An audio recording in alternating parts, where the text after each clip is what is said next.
What's going on, Washington Commanders Nation? I know Dan Quinn told us he will update us again on Friday about the ribs of QB1 Jayden Daniels, but we just got an update. They're going to attempt to have him practice tomorrow. Let's talk about it.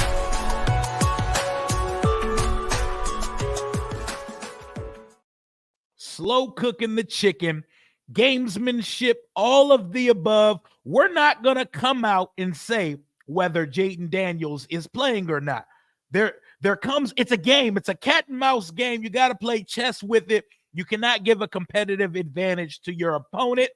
I could be very wrong on the situation, but I always thought he was going to play Sunday.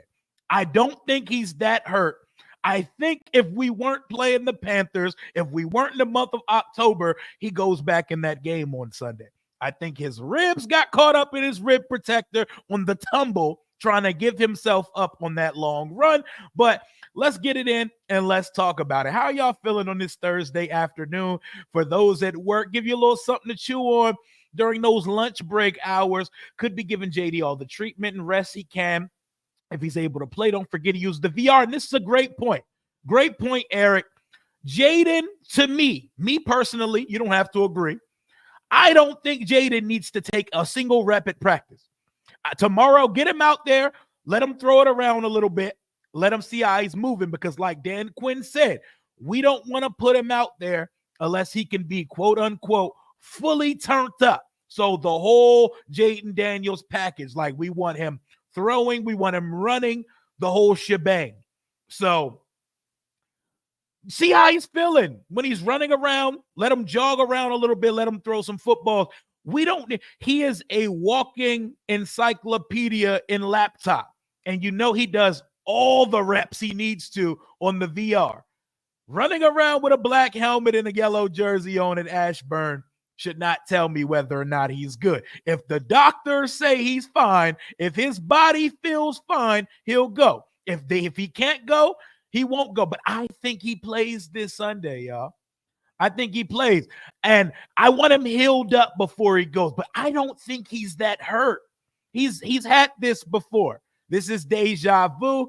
I posted a little clip from the Amazon Prime documentary from Jayden Daniels last season at LSU, where he'd had a similar situation. It's almost identical as this one, where he banged up his ribs versus Mizzou. And the backup quarterback came in for a little bit, and then Jayden took his ass right back on the field after saying he felt like he couldn't breathe.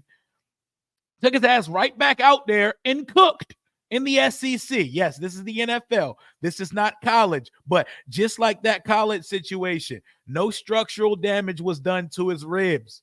There was no fracture. His cartilage is fine. He's just a bony-ass quarterback, so he gonna feel it a little bit more than some of these guys with some girth on them. Tua missed 3 games when he fractured his ribs, but Justin Herbert and Derek Carr had fractured ribs and some cartilage issue. They missed no time. I think we all need to calm the fuck down as a fan base. This has nothing to do with Robert or 2012. This is Jayden Daniels, and guys, I think 5 is going to be okay. Let's do a little roll call in the chat and see what everybody's talking about. What's going on with y'all, man? What's going on with y'all? This don't got nothing to do with, we got to get him out there to play against Caleb. It don't got to do with, it's got to be number 1 versus number 2. They're going to make the best call for his future and for his right now. They're going to make the best call for the guy. I believe so, too. I believe he's fine as well. Let's get it. Barbecue Bear on Sunday. Let's smoke it up. How we cooking bear? We cooking bear well done. We cooking bear medium well, rare. How we cooking? How we putting bear on the grill on Sunday? I'm liking it, man. I was just listening to Joe Witt Jr. and Cliff Kingsbury's pressers. I enjoy Tell the Truth Mondays with Dan Quinn. I enjoy Thursday where we get to hear from our coordinators, Joe Witt Jr. and Cliffy. They're honest, they're transparent, they love ball, they're detailed, and they take accountability. It is such a new day in DC. Yes, we're in the honeymoon stages of this, but it all feels good. Like, they have answers to questions. They're not trying to play games with the media. They tell it how it is. Like, we found out today, Ben Sinnot's first touchdown was on a play called Taylor Swift. And they also have a separate play called Kelsey. Love this type of shit, man. No need for trades. The team is performing and better to build in the draft. I don't think that means no need for trades, because that's not how good teams operate. A good team never scoffs at the idea of getting better, because that shows sign of content. That shows signs of complacency. We ain't done shit yet. We're 5-2. The needle's pointing in the right way, but that's kind of a loser's mindset. Oh, I'm happy that we won 5 games. We're going to stand pat. If they end up not making a deal, I'm fine with it. But if they're thinking we won 5 games, we don't have to improve this porous roster, then I don't think we hired the right guy, if that's how they're thinking. But I don't think Adam Peters moves like that, so I don't think that's going to be the case. I knew he was playing. DQ said week to week, but with how he was working, yeah, it was a bit like we were just talking about this in the group chat. Shout out to my boy Zach. He said, clearly the building, they are in a lockstep. Everybody play it close to the vest. Everybody word it vaguely and don't give anything to the media. We want them thinking Jayden may or probably is going to miss this game on Sunday. That's why I told y'all not to panic when you saw that chat sports shit from the other day. Let's get Max Crosby in the building. I'd be cool with it, but staying on topic of this Jayden shit, you have to – do I think we're going to trade for somebody? I think we're going to submit an offer for someone. I don't know if we're going to get the trade done, but I think Adam Peters is actively trying to upgrade this roster. You're on your lunch break. What up, LD Scott? Hey, Woodbridge in the building. Fuck Sunday night. I've been waiting all day for Rio's live. Hey, my boy hit me up off the Twitter. He said, man, I need to get through this work day. You need to go live, bro. And I said, give me some time. I may got something for the afternoon.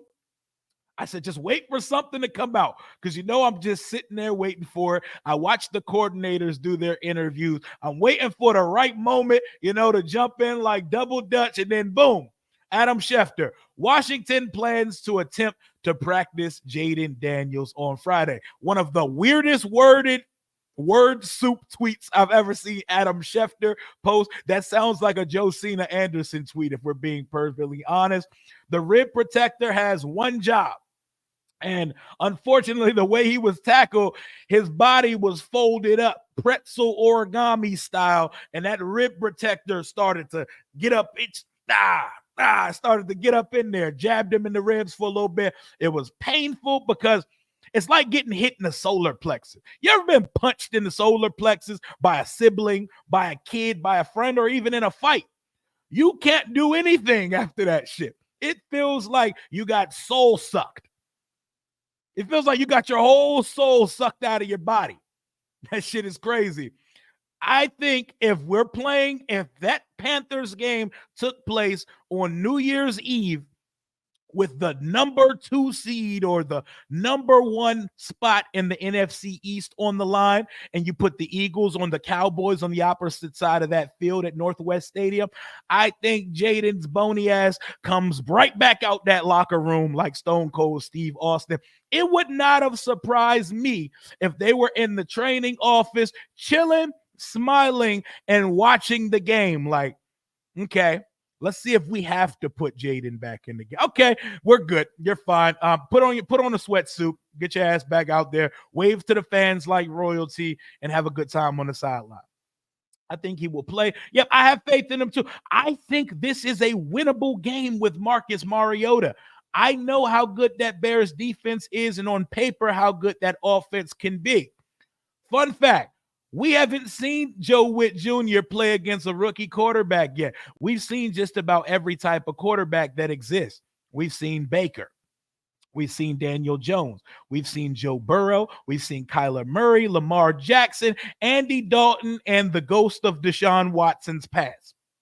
We've seen every type of quarterback that exists so far, except an inexperienced rookie quarterback. Don't say Bryce Young, because he only went out there to break a sweat. He went out there to get a little cardiovascular endurance in. Word to Shanahan and McNabb of years past. But We haven't seen a rookie quarterback on this schedule yet, and it could be a long day. Over the last month of football, Washington is number 4 in QB pressure rate. We're getting there. We have more team sacks than the Chicago Bears. We get to the quarterback. So just like they could make it hard on the number 1 offense in the league, the Washington Commanders, we can make it hard on them, and they're not playing nearly as well offensively as us. We're playing a rookie quarterback, and rookie quarterbacks press sometime. And Caleb Williams is a big play waiting to happen. He will press it. He will force some passes in spaces and spots where he doesn't need to. This is a week that we're going to see a lot about the defense because we haven't seen us play a rookie yet. Are they going to disguise coverage? Are they going to send extra rushers? Caleb likes to get it out of his hands quick, but there are things in that offense that require him to wait for his progressions to let go of the ball. We haven't seen this defense in that position yet. His mom said he's fine. He will play. I'm not taking the mom's word as God. I love it, though. Shout out to Miss Regina. Shout out to Miss Jackson. I love that. But I want to hear it from the team, and I feel like there's a lot of gamesmanship going on. So I feel very, very, very, very confident that we will probably see 5 coming out that tunnel on Sunday. Take him to the basketball gym and let him shoot some jumpers and layups. That will tell you if he's – it will, because you need that extension. You know what told me he was fine? Jalen, shout out my boy, Bleeding B&G. He was like, yo, they didn't show this because CBS is ass. He said after Ben Sinnott scored his touchdown, Jayden and him was hitting the Dougie together on the sideline. I wasn't at the game, so I didn't see that shit. He said Jayden was hitting that hoe. You can see Jayden throwing his hands up after touchdown. If you've ever hurt your ribs before, you are not throwing up touchdown signs and leaving hands up with a hurt rib, with a broken rib, with a fractured rib, a lacerated spleen, cartilage, any of that shit. None of that will be going on. If he can't play, I'm selling that and you got to. I know them resale prices probably smacking like a Jordan release because these tickets were high. They're treating this shit like a playoff game. Not to mention, if the playoffs started today on October 24th, we would be playing this team at home. So I've already seen Bears fans saying he's dodging. Bless their hearts, man. Bless their hearts. They're obsessed. Like, they just announced who the rookie of the week was. I believe it was Keon Coleman after going off for the Bills. And immediately you see Bears fans, oh my God, it wasn't Jayden. Oh my God, he completed his only pass. How was it not Jayden? They're obsessed. They're obsessed, Don't listen to the ones in this chat. There's a lot of obsessed Bears fans on the app right now. Sit him out. There's no hurry. If he's not able to go, sit him out. If he's okay, put him in the game. These are adults. If they can look and see that there's nothing structurally wrong with him and he's good to go, put his big grown man 6'4", 210 ass out there and let him do his job. What's going on, man? What's going on? What up, Metaphor?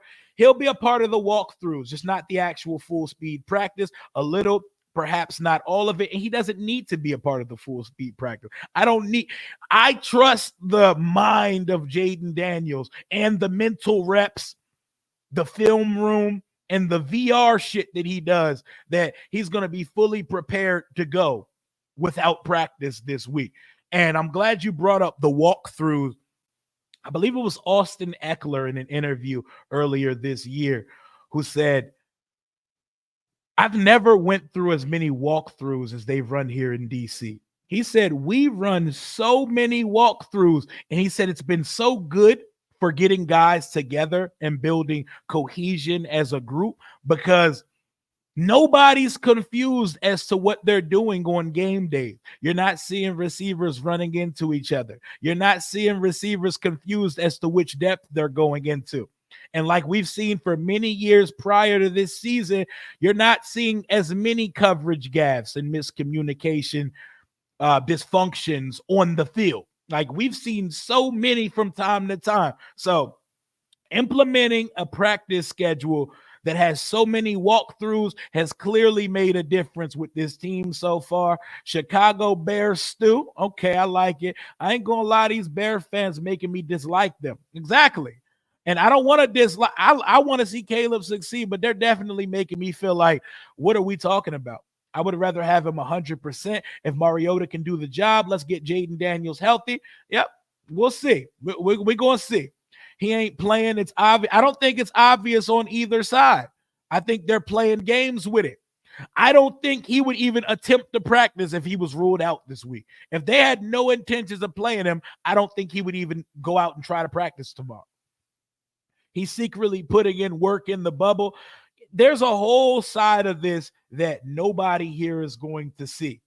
And I'm a big fan of that movement because for so long, everything that happened within the confines of Redskins Park, now North of Virginia Training Center at Commanders Park, we knew everything. We knew too much. We were privy to too much family business. Shit that only supposed to come out at family dinner on Sundays. Everybody knew it. Now we're a little bit closer. No, a little bit. We're significantly closer to the vest. Like, I mention this a lot because I mean it. Local media does not break stories here anymore. Local media doesn't even have tabs on what's happening. They hear it after national media reports it. That is progress, y'all. Charred Bear, I like it. Charred Bear, if he can play, he should play as a football player. No one's ever going to be 100%. And this is true. If you ever play football, if you know, you know. Even high school, Pop Warner, Little League, ankle biters, pee-wee type shit. When you get to midway points of football season, everybody's body feels like you got in a car wreck every time you take your uniform off. So everybody's a little banged up. Obviously, you're going to treat the franchise investment a little bit differently than you would treat a linebacker of sorts. But, I mean, if he's good to go, he will go. If not, they will hold him out. I trust the judgment of the people we have running this thing over here. He probably won't play this week, and I'm fine with that. I think it's too soon to say either way. Thank you. So different. It's very different. Like, we need to get out of the habit of comparing what's happening now to anything that took place of the last 25 years, because nothing you're seeing right now is replicating, identical, or even adjacent to anything we've done in the last 25 years. We've never had non-meddlesome ownership, a true GM given full autonomy without the owner's. I'm talking runs the entire football program, a good coaching staff from top to bottom, and players that are responding to the coaching. On top of that, a young, talented quarterback that checks all the boxes, man. That checks all the boxes. This ain't like nothing we've seen here, y'all. I know everybody is trauma bonding and we're trying to get over these last 25 years, but we're allowed to appreciate that things are moving differently and we're arriving a little bit earlier than scheduled. Exactly. It's not anything like that. This isn't like 2012, y'all. 2012, we started the season 3-6. I'm not sure a lot of people remember 2012 with RG3's rookie year. We were 3-6 through 9 weeks. We have 5 wins through 7 weeks. 5 already. We won 7 in a row in 2012 to get the 10 wins. All it takes at this point is to go 5-5 through our back 10, and that's a 10-win season. Remember, if you're a follower of this channel for the longest, there's a certain few things I always bring up. And one of them is that I just turned 33 back on the 14th of this month. I had never seen this team be good from September through January. I've never seen them go into the playoffs expecting to be in the playoff. Every time I've ever seen us make the playoffs, it was on a Mickey Mouse win streak to close the season. 2005, 5-6. We win 5 in a row, 10-6 playoff. 2007, 4 in a row, 9-7 playoff. 2012, 3-6, 7 in a row, 10-6 playoff. 2015, we win like 3 of the last 4, 4 of our last 6. We come streaking in 9 wins, playoff. 2020, We went to the playoffs with 7 wins. And yes, we did put up a valiant fight against the eventual Super Bowl champion Tampa Bay Buccaneers. But the point and principle of what I'm saying right now is that we, in the last 25 years, have not seen this team be good from September through January. So this is nothing like anything we've seen before. Those other Washington teams, throw them away because they're not like us, what we're watching right now. So we need to let that shit go. Smash that like button for your boy if you're in the chat. We're just under 700 in the chat. We got a lunch break flow stream going right now.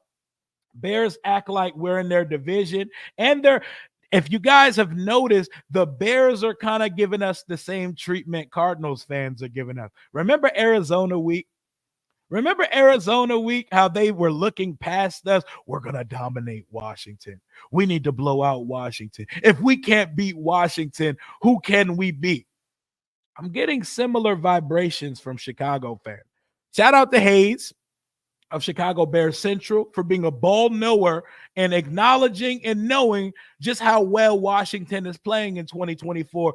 A lot of Chicago Bears fans, they're so busy crying on social media that they haven't actually done their homework on this team. Like us, we've done our homework. We've done our homework, you know? We know what the Bears are. We know what they do. We know what they don't do. I'll have to dive deeper into their injury report. A guy like Kyler Gordon and Jaquan Brisker may end up not playing on Sunday, which would be huge for Washington. I want them at full strength, though. I want them at full strength because while I think their roster is more together than ours, and on paper, they're a better football team than us, Washington is playing better than the Chicago Bears in the Lord's year 2024. We're playing better than them. Point blank, period. Got to be a true fan year in, year out, regardless. Yeah, with all due respect. Yep. And 91. 91 ain't in the last 25 years, though. That's what we talking about. Lock in. Cook, the best owner ever. Shout out to Jack Kent. Dan Snyder, not Ron Rivera, not here anymore. Exactly. I think if Jayden starts, he'll probably not finish the game. The Bears are some crazy big hitters. Why even put that energy in the air? I rebuke that comment. What are we talking about? We actually had killer seasons in my fan history, but I've been a fan since Coach Lombardi. You've lived some years, man. You've been up there. Chiefs Kingdom. Caleb Williams going to take y'all to Pound Town. Yeah, all right. It don't matter. We can beat the Bears with Mariota. I agree. Their defense hasn't proven shit. They played all cupcake teams in offense except the Texans, and they lost that game. But they did fare well versus the Texans. If they got anything from Caleb, they might have won that game. But it was his second start, and that defense had him stymied, my boy. I just can't see us losing 5 a game. I can't even see 4 from how I've seen it right now. And I feel you. And we should feel good and we should feel confident and fuck what anybody's talking about. We should be excited right now. We've waited for a team like this for too long. We've waited for far too long. Don't try to diminish your excitement because some people from some other fan bases are insecure. Don't let what was the sentence I was looking for? We can't fake humble because they're insecure. Words of the great Kendrick Lamar, by the way. It just kills me when they say we haven't played anybody. No one had us beating these teams. Exactly. We were only picked to win 2 of our games so far. I'm sorry that we're handling business. And those same Bears fans that say we haven't played anybody, I believe the teams we played, our wins cumulatively add up to more than what the Bears have. But fuck like opponents. When you have a rookie quarterback, every win counts, every statistic counts. So I'm not using the nobody's played anybody type of thing. What y'all think they waiting on to make any potential trades? Is it other teams holding us up, ourselves? It is other teams, you know, because you can have as many interests as you like. We want this player. We want that player. We're targeting these positions. Deals don't get done just because you want them. There are 31 other teams in the league, and you're not the only person calling for these players. You don't just jump out there, I'll give you the highest price for this guy in the deal. That's Dan Snyder shit. You're waiting to get a deal done. So the teams that have these assets that they're willing to part with, they don't have to trade for the first buyer. The trade deadline is on November 5th. It is October 24th. You still got 10 days potentially until you have to let go of these assets, whether they're depreciating or whether they're assets that are highly coveted throughout the league.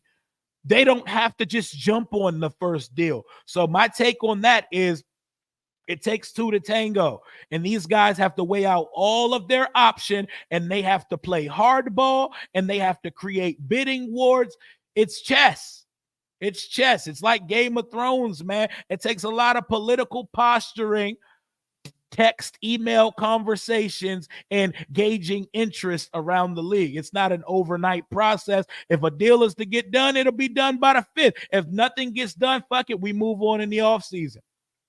It's been 33 years since our last bowl. I know because I was born into it and we proceeded to be asked for a majority of my life. But despite that, I'm not going to treat Dan Quinn, Adam Peters, and Jayden Daniels and Josh Harris's Washington like they were here the last 25 to 30 years, because they weren't.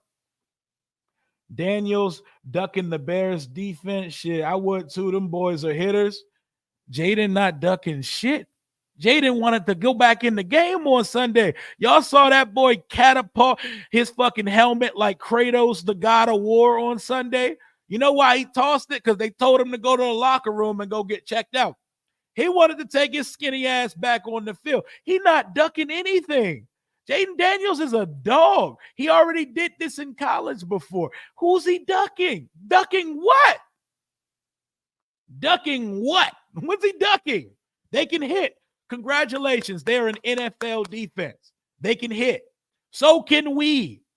You know who's the most sacked quarterback? No, the second most sacked quarterback, despite having a bye week, the quarterback we play on Sunday. Good old DMV's own Caleb Williams, despite a bye week, second most sacked quarterback in the league. You know who has the fourth highest quarterback pressure rate in the last month of football? The Washington Commanders. We packed that thing on us too. Our pass rushers are getting to the quarterback, if not as much more than the Chicago Bears. We got 3 guys with as many or more sacks than Montez Sweat, their best pass rusher, former Washington Commander, football team, Redskin, or whatever you want to call it. So they can get to the quarterback. So can we. And they don't have to send extra rushers. They do it out of their base. They run a lot of base. And I think Cliff Kingsbury is going to be ready for that. Dodging Caleb. Nobody's dodging anything. We're playing better football than the Chicago Bears. We're not dodging anything. That Max Crosby comment was missing a question. Oh, okay. We on the come up, and now they hate. And that's good. When you got haters, you're doing something right. I like this guy, and I'm a Bears fan. My boys say Jayden ain't ducking shit. He's not. He's not. And shout out to you, Chris, and shout out to the Bears fans that realize there's no ducking of smoke and there's no clear favorite in this game. We are very similar trajectory teams. We're not supposed to be. The Bears are supposed to be a couple steps ahead of us on the development track, considering they weren't a 4-win team last year and still were gifted the number 1 pick because of the ineptitude of the Carolina Panthers franchise. So they should be ahead of us. On paper, the Bears roster is better than the Washington Commanders. You played the schedule you were dealt. They've beat bad teams. We've beat bad teams. We've scored 34 points in 4 of our last 5 games.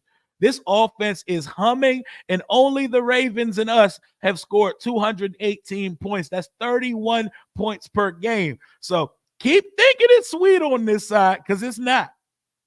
Let's see if he can do something. If Jayden can play, he will play.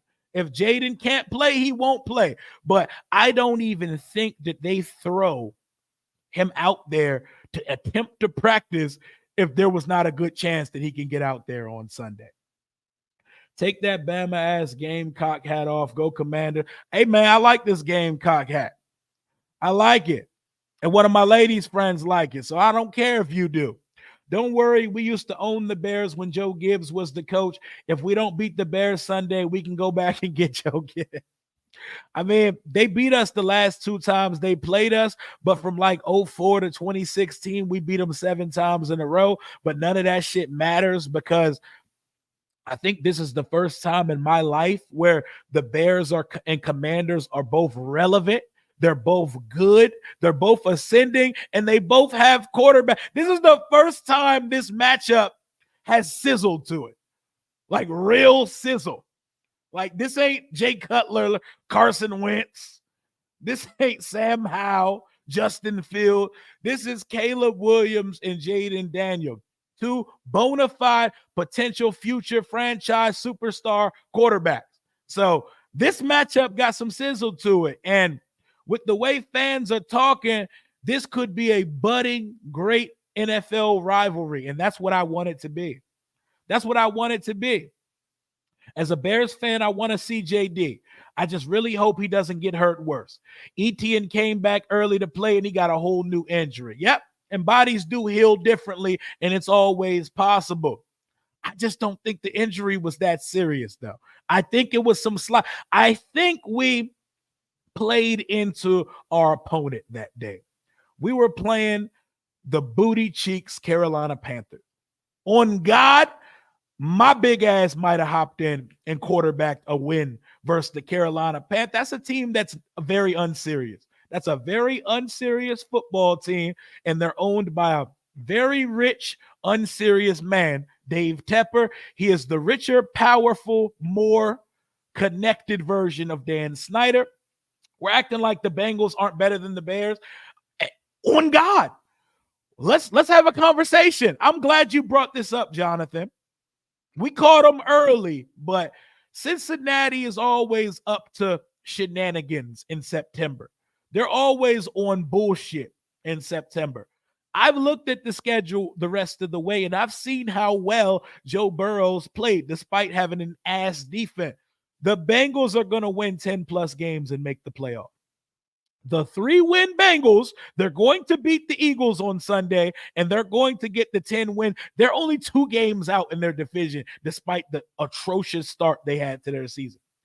We're not going to sit here and act like beating a top 3 quarterback in Joe Burrow, Jamar Chase, T. Higgins, and that offense wasn't a good win.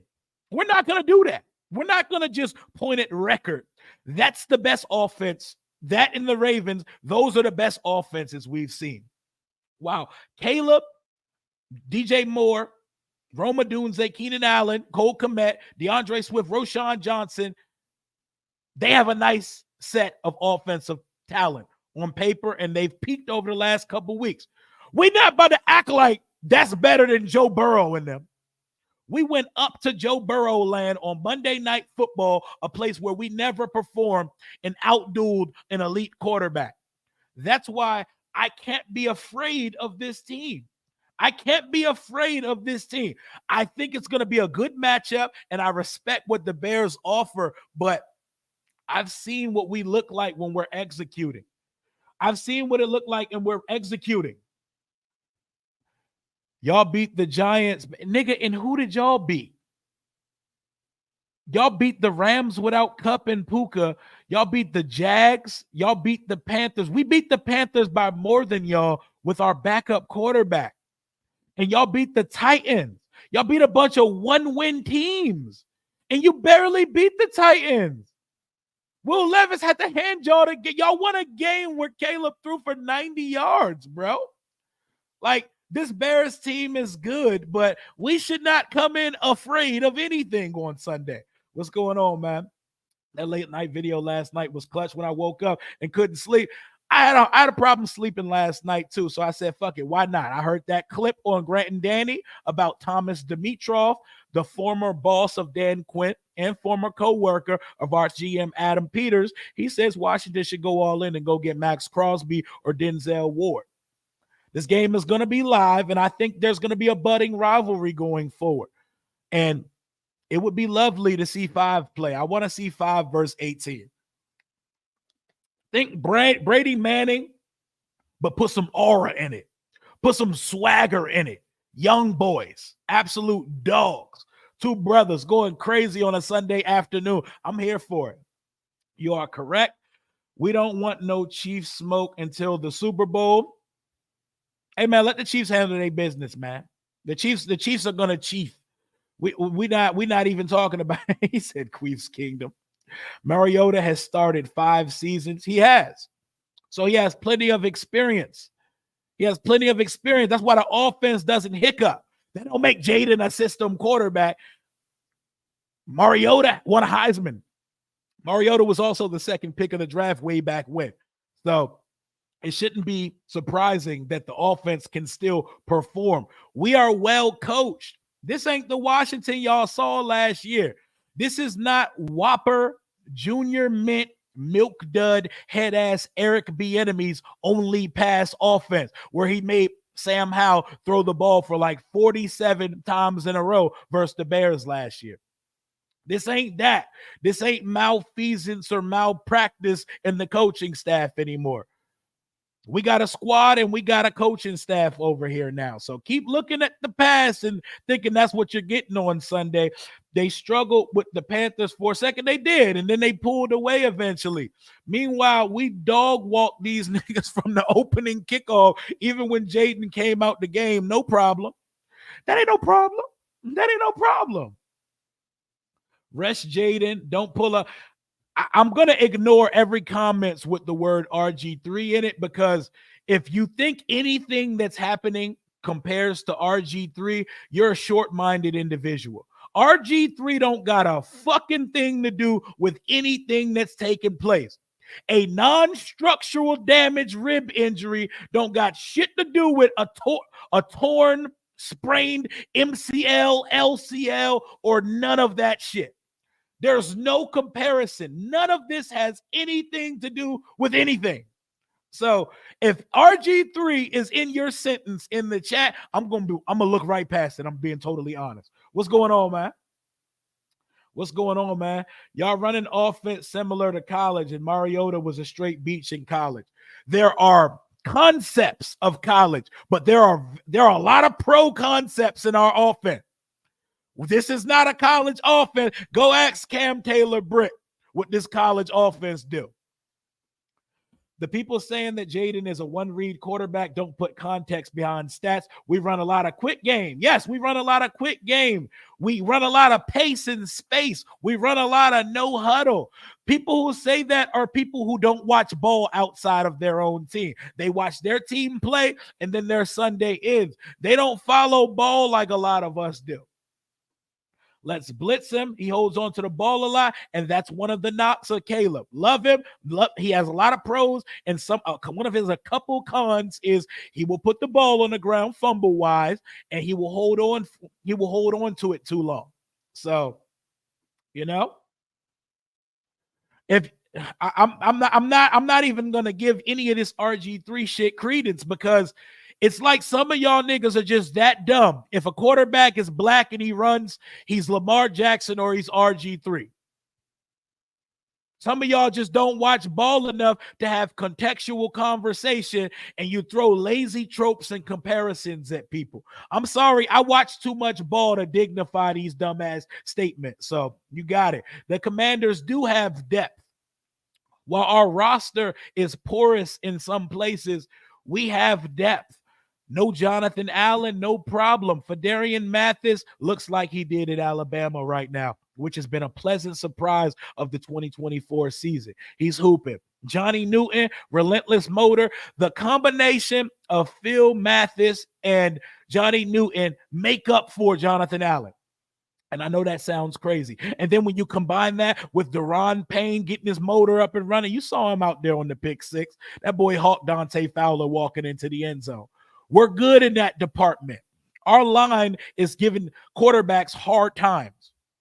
And we have not yet seen what this defense looks like versus a rookie quarterback. And we're going to see that on Sunday. Could be a long day for 18. I'm just saying. Bears fans showing their short-mindedness. There are some good ones, though. There are some fans that know ball in that fan base.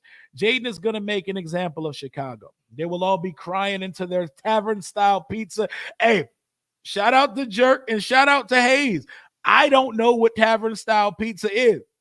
I always thought the pizza that they championed in Chicago was that lasagna casserole deep dish shit that looks like a big ass pie, literally.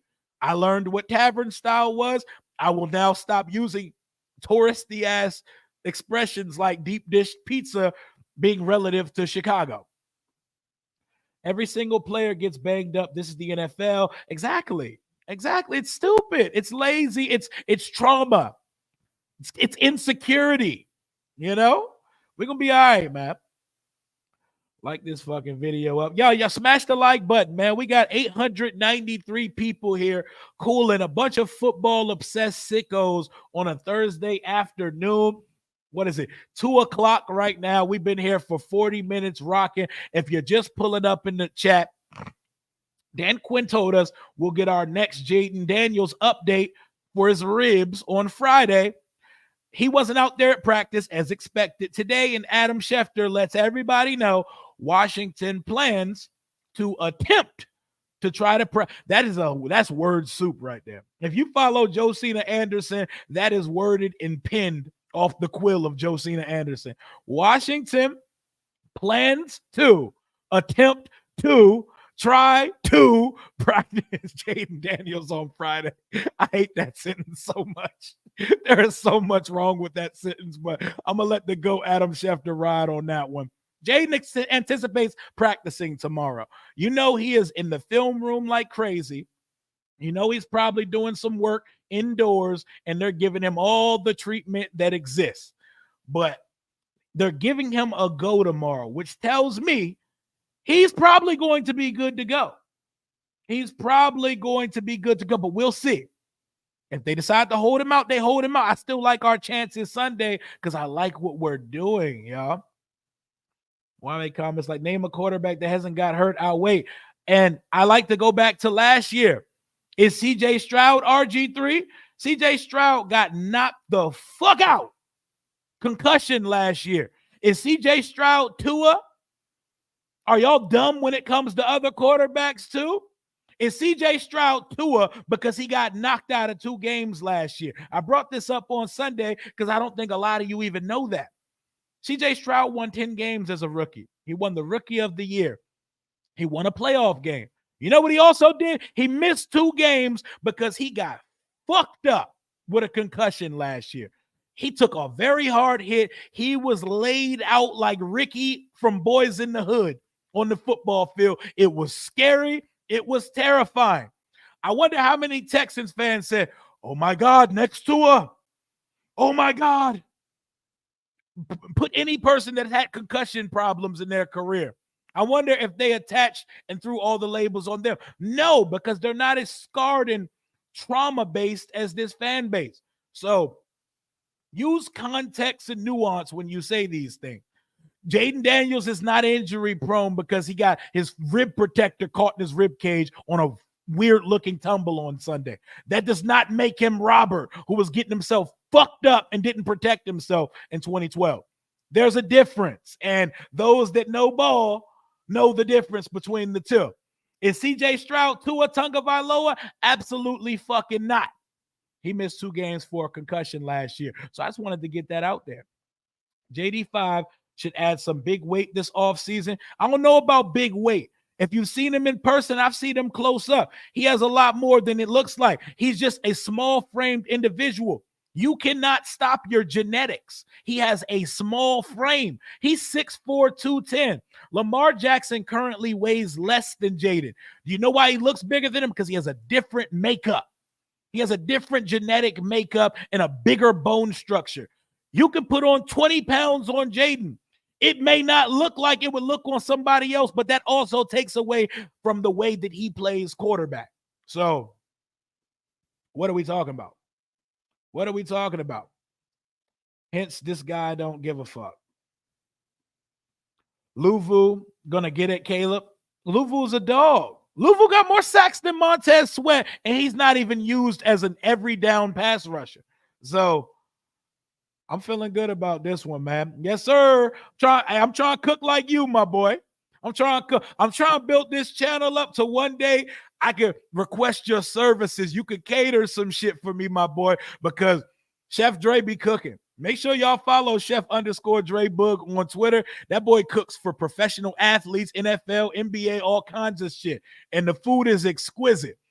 And when I say exquisite, I don't mean that shit that just look good on the internet and looks like porcelain food from a commercial. That shit, you could taste that motherfucker through the picture. Shout out to my boy. I'm tired of he's too small. Richardson, thank you. And appreciate you, my guy, for the $4.99 super chat. Appreciate you.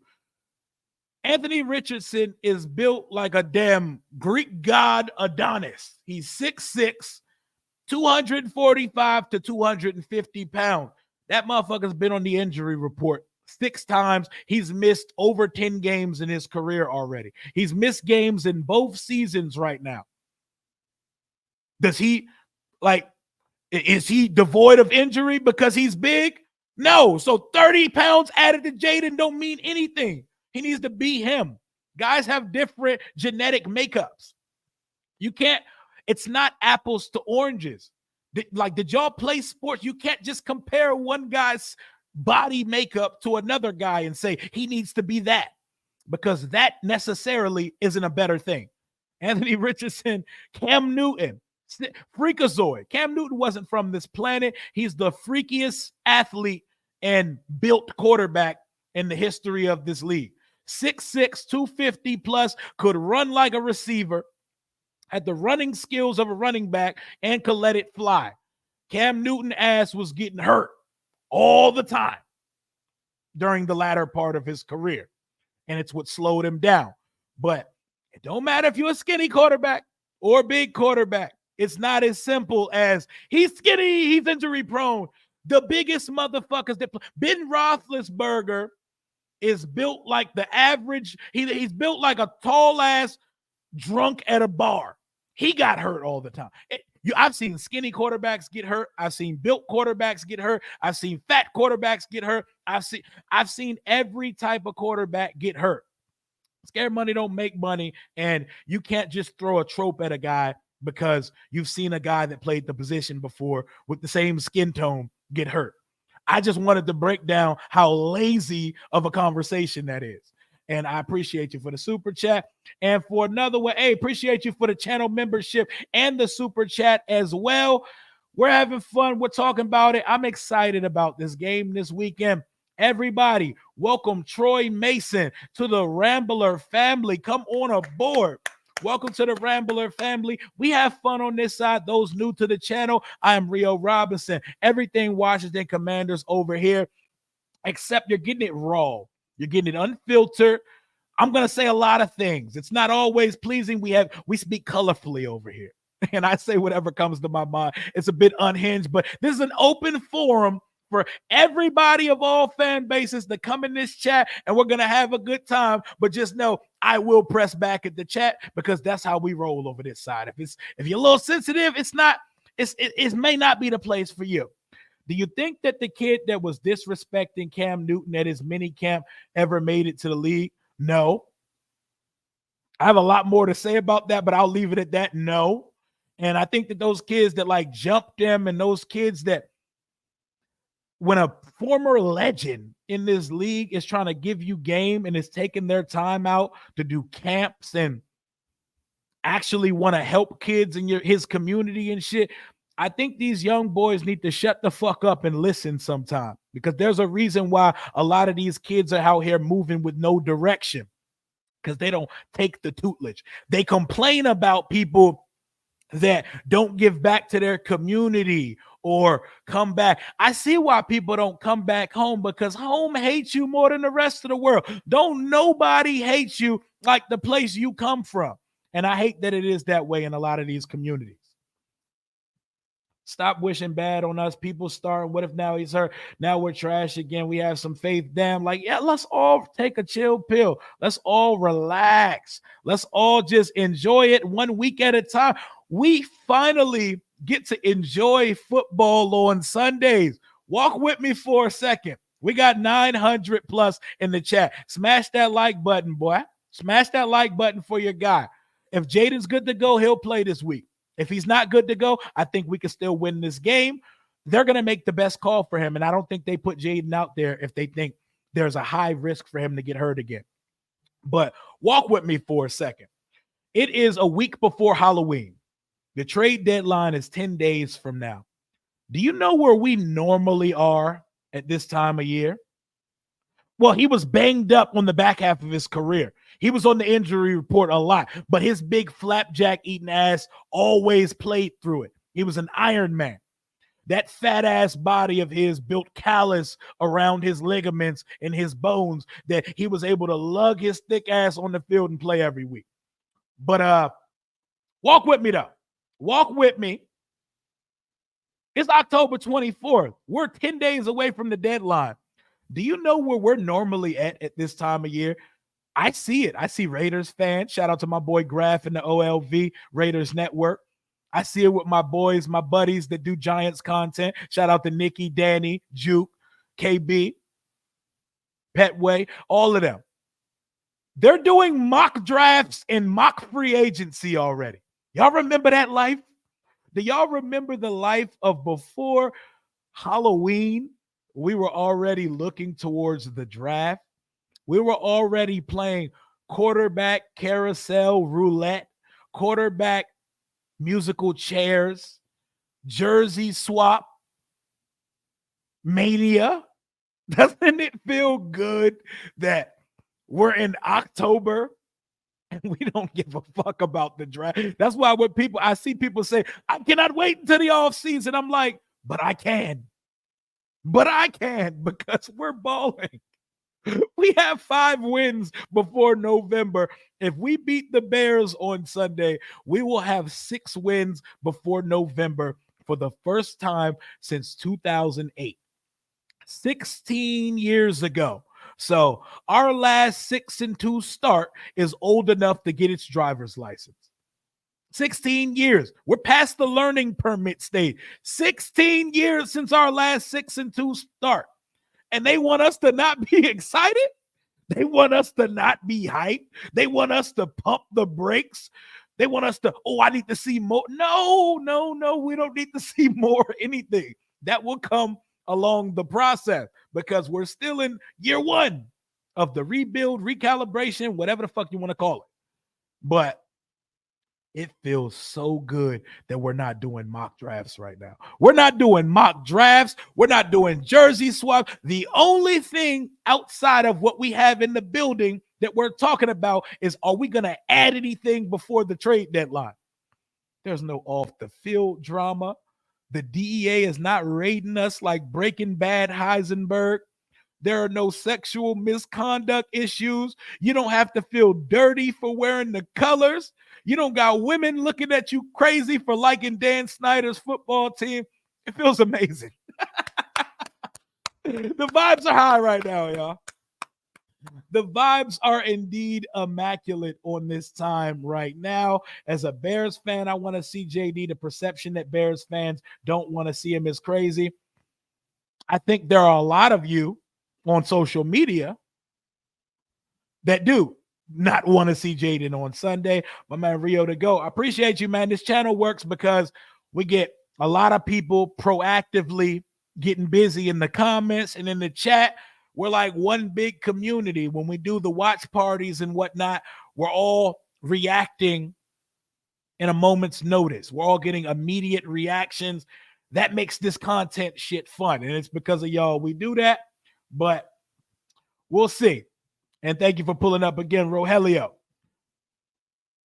Cam Newton is actually making more money off the field, and he still lives in his hometown of Atlanta. He sure does. He sure does. And I like to see that and I love to see Cam eating. Cam's one of my favorite football players of all the time.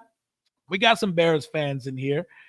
He had 8 injuries in his career. He was banged up a good amount, but he always played through it, bruh.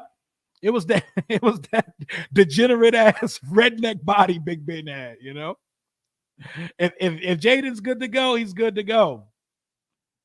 JD running from Caleb, you know, just like there's a lot of fans that know ball in here. You know a casual when you see one, and the one that speaks in all caps all the time. That's exactly who it is. My boy, what up, David? What's going on, man? Commanders winning this game against the Bears. Caleb will be too hyped coming back home. Caleb has over 200 family and friends coming. It is a homecoming of all accounts for Caleb. Gonzaga High. That boy said, I lived on 8th Street and I lived in Maryland. So he done lived in the D and the M, everywhere but the V. So he is DMV through and through. He's going to have a lot of people here. So it is homecoming weekend for the boy. I know how Caleb's mental makeup is. I know his temperament. That ain't going to throw his game off. What's going to throw his game off is if Washington's getting consistent pressure on him. If Frankie Louvu, Dante Fowler, and I'm praying and I'm crossing my fingers that we get Dorrance Armstrong back this week. If they're making his life hard, if Deron Payne is giving him pressure up the middle and not letting him get clean pockets, that's going to throw him off. I know Caleb. Caleb not going to let it. Caleb's played in much bigger games than this regular season game. So he's not going to be thrown because he's back home, you know. JD Dimes, 2-5 or 1-6. I see it doesn't make sense to you. Oh, yeah, I see who y'all talking to. You see how Louis was on LB ass last night? That man just don't want to admit they got to worry about her. I watched the Super Friend. That shit was entertaining. But you can see it in Lord Brunson. Shout out to LB, by the way. I fuck with Lord Brunson. That's my guy. You can see it in his face that he knows that we're the threat in the division. Like, he kept calling the Giants and the Cowboys ass, and he kept saying, nah, it's the shiny new toy, and we're going to see y'all next month. But LB knows. He knows. And he knows better than to keep talking about Jayden and Jalen Hurts being way better than him. We're going to see. Jayden needs to play. He going to look like us.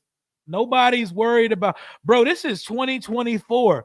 Jayden don't give a fuck about some idiot on the internet saying he's a sissy. Who the fuck cares about, like, no, nobody gives a fuck about that. He's going to look soft if he doesn't play. No, if he doesn't play, the team's not going to let him play if he's not okay to play. That nigga wanted to go back in the game versus the Panther. We already know what type of dog-ass competitor he is. He did the same shit in college when he hurt his ribs versus Mizzou. And also in college, the next game after he got hurt and knocked out the game, he killed Florida. So it's what he do. I don't even think that that is an actual thing that anyone cares about. Oh, yo, I might look soft if I don't play. I got to play because Timothy 449 from Buttfuck, Idaho says I'm a bitch. I got to lace him up, y'all. Nigga coming out the Bat Cave in the Batmobile, mask on. I got to prove to Bobby 4212 from Kalamazoo, Michigan that I'm tough. I do this. No, nobody fucking cares. Nobody cares about shit like that. What's going on, man? I'm working overseas in Germany, and I truly love your enthusiasm and football knowledge about my Commanders. It's really refreshing to hear real talk football. Appreciate you, and I'm glad you pulled up to the channel. We got people in Germany, Switzerland, all over Brazil. That's humbling to me because my nobody ass in the DMV. I'm just a fan like the rest of y'all. I just got a webcam pointed to me, a microphone in front of me, and I have a lot of things to say, and I got a lot of time to talk about it. So thank you so much. That means the world to me that we got people on other continents watching my content. Picking top 5, man, that's the life we lived for so long. Why do boxers have different weight classes? Exactly. Everybody's not in the same weight class. We love these days, beige boy. I'm not trying to go back to mock drafts in October land. I'm not trying to, on my birthday, be doing jersey swaps of quarterbacks. I don't want to go back that life, man. I cuss more than I talk. Nah, I cuss as I talk a lot and I cuss a lot. If that's a problem, there are other channels out there for you. We express ourselves over here. Pat McAfee drops the F-bomb on ESPN all the time. But it's always okay. It's just passion when you look a certain way. Just by DQ's presser. Seems to me the install is basically everything he already knows, which means to me that even if he doesn't practice, he could still play. Salute to you. I can see it. And we know, I'm telling you, the guy probably was in the back looking at Bears tape. I appreciate you for the $10 donation, joining up the channel and pulling up all the way from Germany, man. That shit means the world for real. Bring in 2 game records and we will win 2 games in the offs. I'm telling you, bro, another pass rusher, and either a corner or a playmaking safety. Oh my God. Oh my God. It could happen, man. Because it's one-on-one. Exactly. We haven't accomplished nothing yet. It's only week 8. And yes, this is the case. And that's why I say, for anybody saying we shouldn't make a trade at the deadline because we're 5-2, we ain't done shit yet. What are we going to be content or complacent at the deadline for? That doesn't mean a deal gets done, because just because you want a deal doesn't mean it takes place. But you should be actively looking to upgrade a roster like ours at all times, because we still have needs at a multitude of positions, is the point. But this is certainly different. This is certainly different. This is much different than anything we've been accustomed to. So anybody saying that we shouldn't be aggressive or we shouldn't be excited, then kick rocks. We do not care. We do not care, bro. I ain't gonna lie, he stayed down the street. Rio, when you start wearing the tie to work, that's when we know you've sold out. Hey, hey, if I sell out one day, just know that bag was different. If I start coming on here and you start seeing a tape delay and you start hearing sensors and I'm pulling up in a 3-piece special, double-breasted, just know the bag's different now. Can we afford a max? If anybody in the league could afford a max, it's us. We're going into next offseason with $120 million with 9 draft picks, more draft picks than we had last year. And you have to ask yourself, we're probably not getting a guy like Max Crosby, but you're talking about a 27-year-old elite pass rusher that could give you 12 to 16 sacks a season. Is one of those going to be sitting at 24, 23 in the draft? If you cannot guarantee yes, then yes, you can most certainly afford a Max Crosby. Is that probably happening? Probably not. But you know, it's, you get what you pay for. You get what you pay for. Lonely ass Lions fans in here. Oh, we got Lions fans in here. Just found my favorite channel. Hey, what up, man? What up, man? I'm glad we could get some new people over here. I don't care what team you like. You're going to get real ball talk. You're going to get real ball talk, shit talk, and it's going to be profanity and all that. You know, maybe not be the most safe thing to play around children, but we have a good time over here. That's where your Lions asses were last year. So don't hate, appreciate. The Lions are the best team in the conference right now. They're the class of the NFC. We got to enjoy every game. When was the last time we looked this good? Exactly. So you're not going to rain on my parade. You're not going to rain on my parade. You're not going to tell me, like I heard my boy Louis say. I agree, and I've been saying the same thing.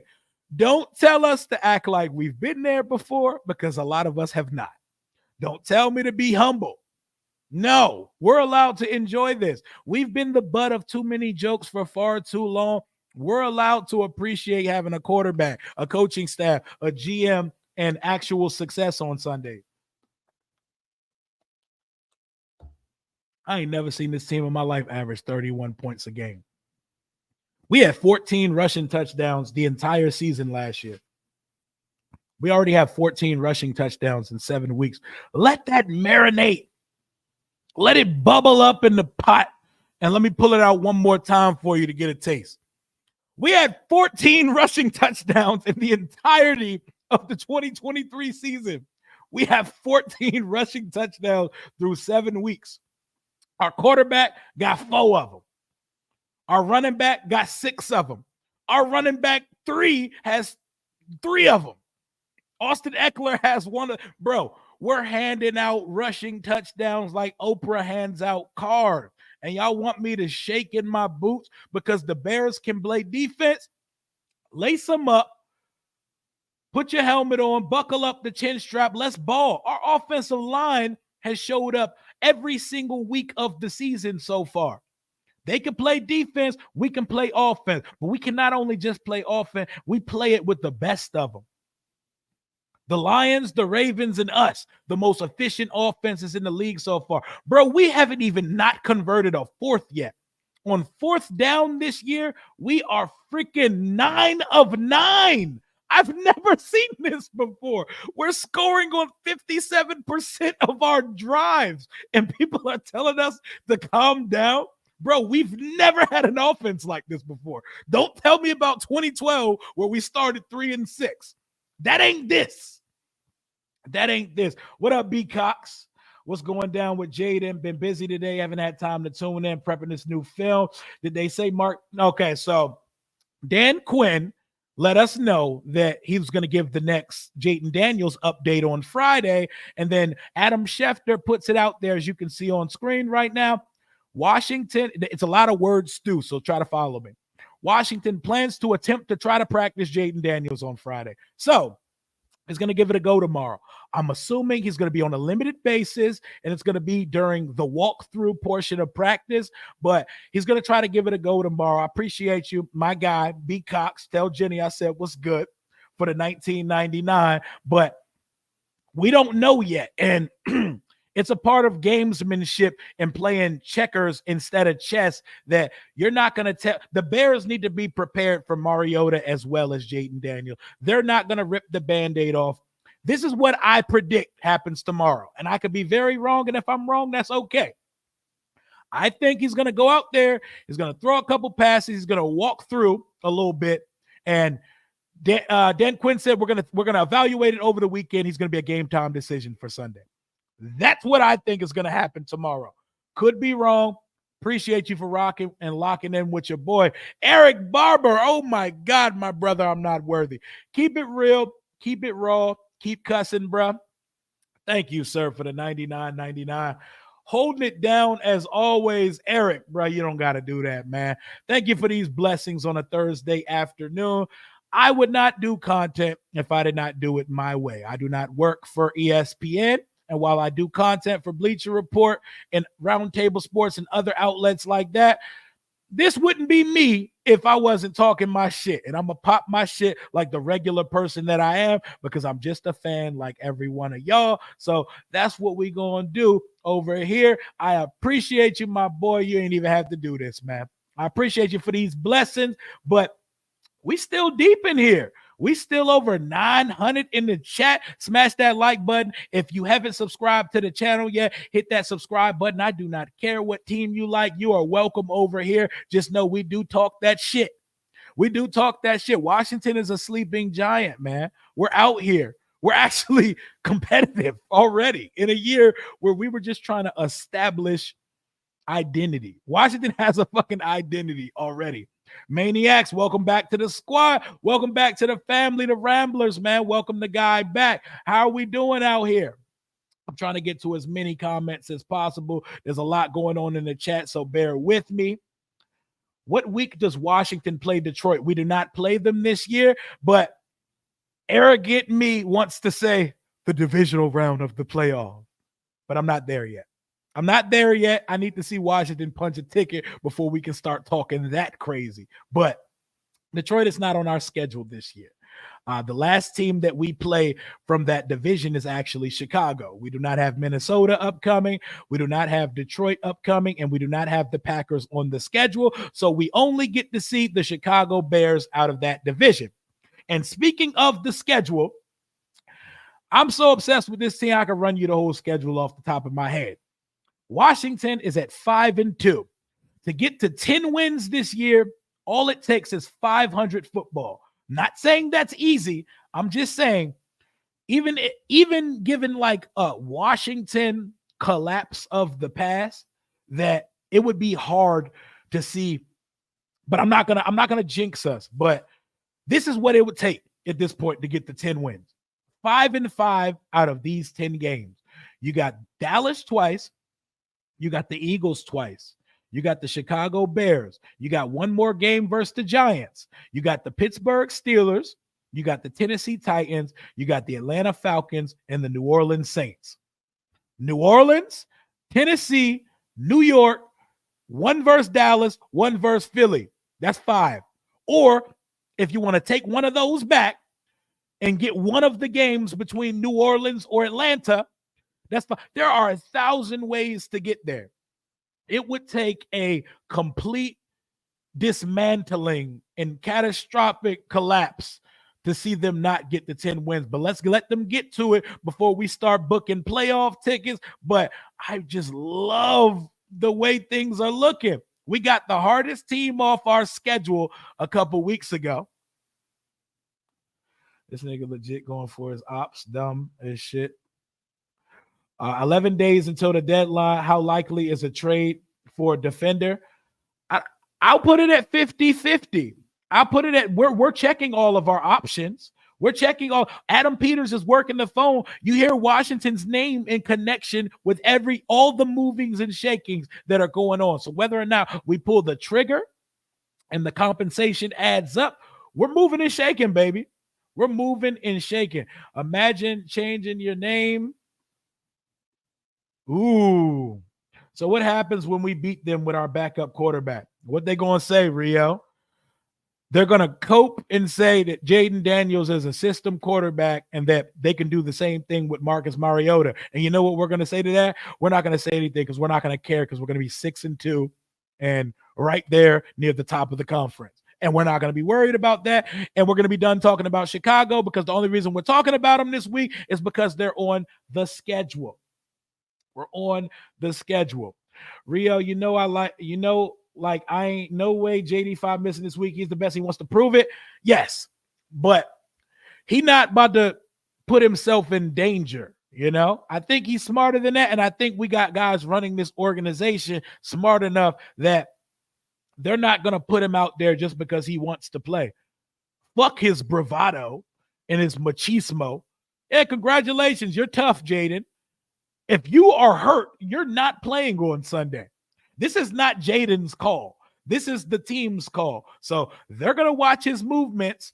If he's stiff, if he looks uncomfortable at all when they throw him out there at practice tomorrow, they're going to say, ice up and get ready for New York. We'll see you next week, Jayden.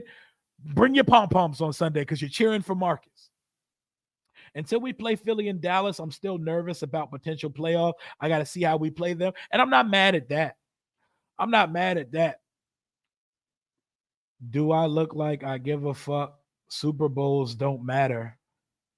What is this dumb nigga talking about? With how trash our division is, a 10-win season would win the division? Absolutely. 10 looks like it's going to get it done. 11 is actually possible. What up, David?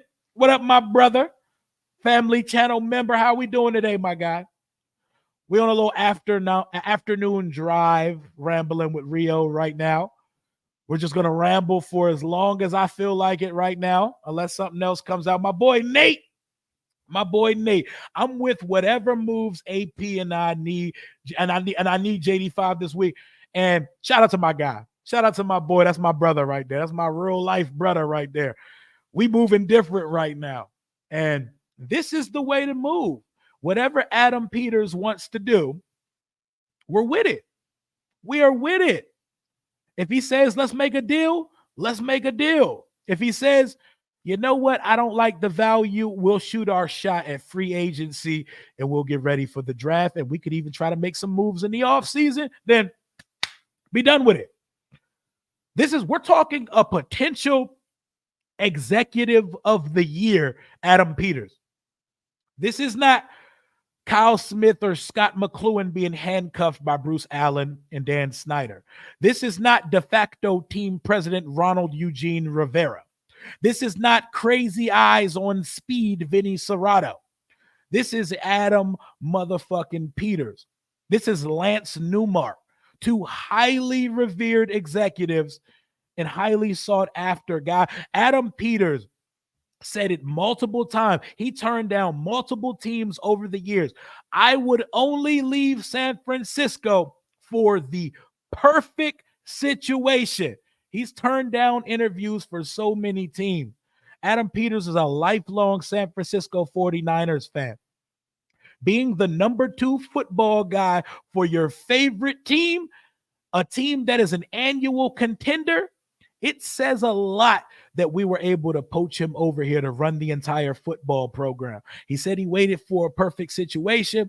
In comes Washington with an abundance of salary cap, plentiful draft capital, the second overall pick, and ownership willing to make a name for themselves and get rid of 25 years of bullshit. Perfect situation opened up. So, like my boy Nate said, I'm with whoever AP decides to do.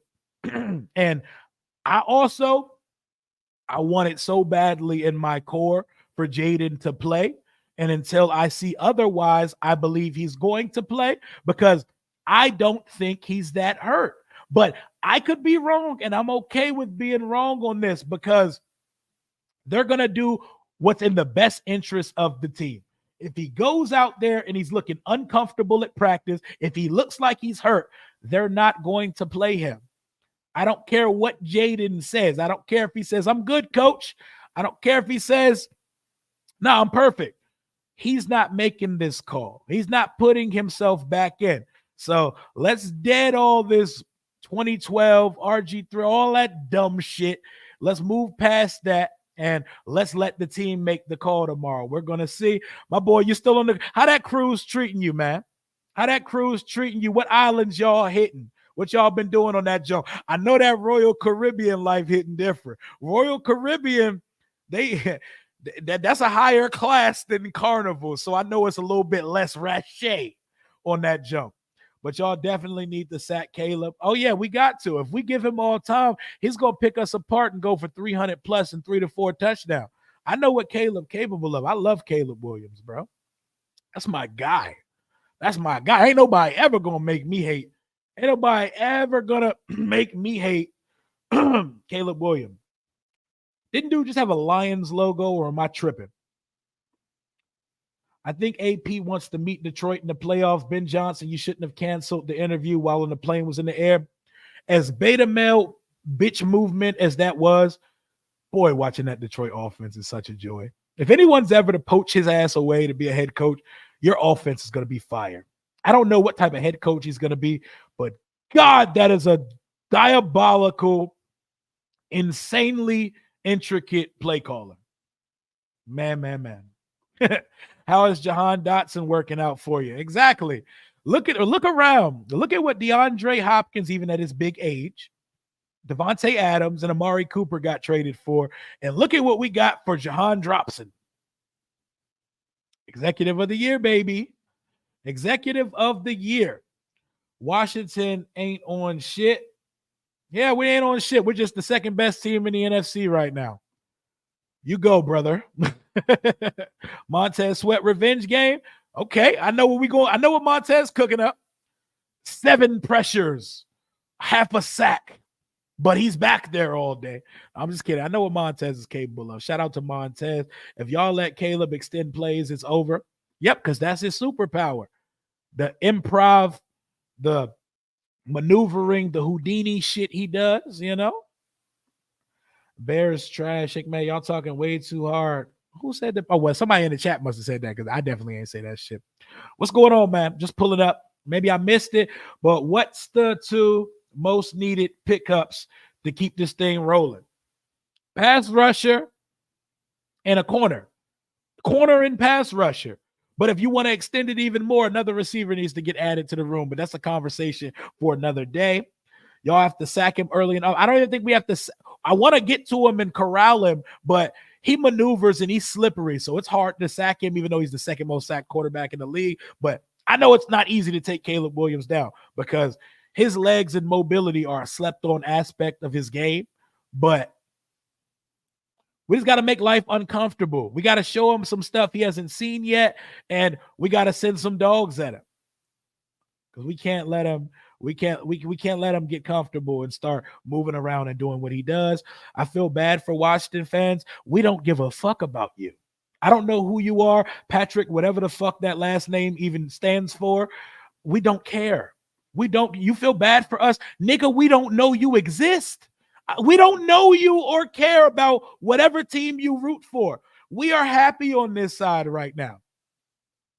We don't care. We do not care at all. You feel bad for us. We don't know you. We do not care. Thank you, though. Thank you for chiming in with such expert dialogue. So, Rio, I saw on one of the talk shows that Jayden could have just ran out of bounds instead of tumbling forward. Are they working with him in these slides and runouts? I wonder. Man, he's fine. It was a big play. It was a 46-yard run. Could he have took the outside lane? It's easy to look at film from a fucking couch and say what a guy should do. He attempted to give himself up and got caught in this weird little tumble with the defender, and he crumbled up his rib cage. It's done with. He's fine. He's going to be all right. He's going to be all right. Your insider says he's playing. I hope you do have an insider. I think he plays, but we shall see. We shall see. The Bears receiver. There's nothing underrated about the Bears receivers. DJ Moore's a dog. Keenan Allen was a superstar for the last decade in the league. Roma Dunze was a top 10 pick. Who's underrated over there? They have a star, a potential star, and a past superstar. What's underrated about the Bears receiver? They have a good tight end. Even someone like DeAndre Carter, who we've had here in Washington, is making plays for them. There's nothing underrated about their receiver. They got a really good receiver room. Let's pull out the Webster's dictionary and learn what underrated means, brother, because I don't think you know what the fuck that word means. Don't care for Caleb versus Jayden. This is our future at risk. Fuck the game. If he's good, he'll play. And if he's not, he's not. The safeties are also not underrated. Jaquan Brisker is a dog. He's one of the better safeties in the league. What's underrated about these niggas you're talking about? I think we need to find out what underrated means, brother. I think Jerry Jones is doing a great job with the Cowgirl, and I love Philly's head coach Nick Sirianni. Lifetime contracts for both. Also, give Daniel Jones a lifetime contract, and do not hit me with, you know how many times Daniel Jones has been. That was before now. That was before now. Give Daniel Jones, Jerry Jones, and Nick Sirianni lifetime contracts, guys. If he practices tomorrow, he's playing, period. If he gets through the practice tomorrow, they're going to be able to tell. They're not going to throw him out there looking like a shell of himself. You heard Dan Quinn say yesterday, we're not putting him out there if we're not getting the fully turned up version. And also, I love Dan Quinn saying fully turned up. I love that. I love our coach. I know we're in the honeymoon phase, but I love our coach, bro. I love our coach, man. Dan Quinn, we apologize to everything we said when you was in that oversized sports coat at Dulles Airport. We were not familiar with your game, sir. Appreciate you, David, man. Enjoy the rest of your cruise. Appreciate you for being a channel member and for the $19.99 donation. Appreciate everybody for rocking with your boy, whatever team you root for. We have a good time. Don't take it personally when I say some shit, because that's how we talk. That's how we show love on this side. We talk shit back. So when I push back, don't take it personally. It's what we do on this side, man. Appreciate you, Jimmy. What's going on, man? How you feeling today? That's why I'm saying that no offense. Oh, it's been bad. It's been bad, bro. It was bad, but we're done with those days. We're done with the days of mock drafts in October. We're done with it. We're done with it. DMV Bay, what's going on, man? I love your content, my guy, but I agree with the franchise guy. The problem is with the Eagles offense centers around Hurts. Hurts ain't perfect, but he's been open. Hurts doesn't throw to anyone not named AJ or Devontae. Yeah, but I don't. Jahan has 60 yards. You know, the Jahan hasn't done anything over there. And I know what the offense centers around those guys. It should. When you give A.J. Brown, Devontae Smith, and Jalen Hurts the contracts that they possess at the current moment, you should most certainly run your offense through those guys. But you know, you also brought in Saquon. And I think Kellen Moore, just like he did in Dallas, he falls in love with the passing game and he abandons the run. But we're going to see Philly when we get to them. We got them on Thursday night coming up next month. I can't wait for that one. Last time we seen Philly in prime time, Heineke beat them on Monday Night Football. So we out here, man. We out here. I appreciate y'all. Right, with or without JD5, we will win. I love that. I love that. Shantonio said, I love the vibes. I like our chances with or without him, but with Jayden playing significantly more, But I like our chances because we're disciplined, we execute, we're efficient, and we have a good offensive line. And with a good offensive line, that can counter a very good defense. And our O line is top 10 in a whole lot of metric. They are no worse than the seventh best offensive line in the league. And that was not supposed to be the case after we brought over Bobby Johnson. And after what happened last year, where we were the 31st best offensive line in the league. So seeing that is pretty funny. It's pretty funny. And we have a chance every week because we have a good O line. We have a good running game. Despite the fact that we only have one notable receiver, we have a pretty efficient passing game as well. And we got a quarterback doing his best, Magic Johnson, who is a minority owner for us now, and distributing the ball to the guys we have here. So I'm ready, man. I'm ready, man. The Eagles got great. The Eagles have a top 4 roster in this league. It's probably closer to top 3. Their roster is like that. They have they have pretty much everything you need on an NFL roster to be good. They got a good mix of young talent, older talent. They have phenomenal skill play. They have a skill room of Dallas Goedert, Saquon Barkley, Devontae Smith, A.J. Brown, and Jalen Hurts. Has it hurt that they lost Jason Kelsey? They have dogs on their defense, but they haven't put it together. Well, they had a good game versus the Giants last week. The Giants had a million chances to get back or to take advantage in that game, but they couldn't. It was a sack fest very early on, but we will see. Caleb Williams will have butterflies in his stomach. I don't think so. I don't think so. We just got to make life uncomfortable for him. I think our defense will show out. They haven't won a road game yet. We're undefeated at home. Something's got to give, right? Something's got to give, right? We haven't lost at home yet. They haven't won on the road yet. We're going to see. We're going to see. What up, Timothy? Call me bold, but I think we're sweeping the that is bold, my friend. That is ginger ale bold right there. Philly and Dallas can't stop the run. Oh, I do think we're going to run for 200 yards on Dallas 2 times. Hurts is a turnover machine. We were playing the Eagles close last year, and we were terrible. I think when it comes to the divisional games, even including that second game versus the Giants, you can throw out everything tangible. Throw out records, throw out what the team's doing this year, throw out what the team's doing last year. With divisional games that could go any way and that could be ugly as hell, they can go either way. So we need to take the Giants serious next week. We need to take the Eagles serious twice and the Cowboys serious. But I do like how the current version of the Washington Commanders match up with both teams. Chilling, big homie. How you feel? You hear they called that play to Ben Simmons, Taylor Swift. I know we having fun over here. We got another play called Kelsey. We call him plays Taylor Swift. Watch Cliff Kingsbury's demeanor at the press conference. He's so stress-free. He doesn't have to sit and meet with Michael Bidwell. He doesn't have to sit with an owner. He doesn't have to meet with the special teams coaches or run defensive coach practice or get a draft board ready.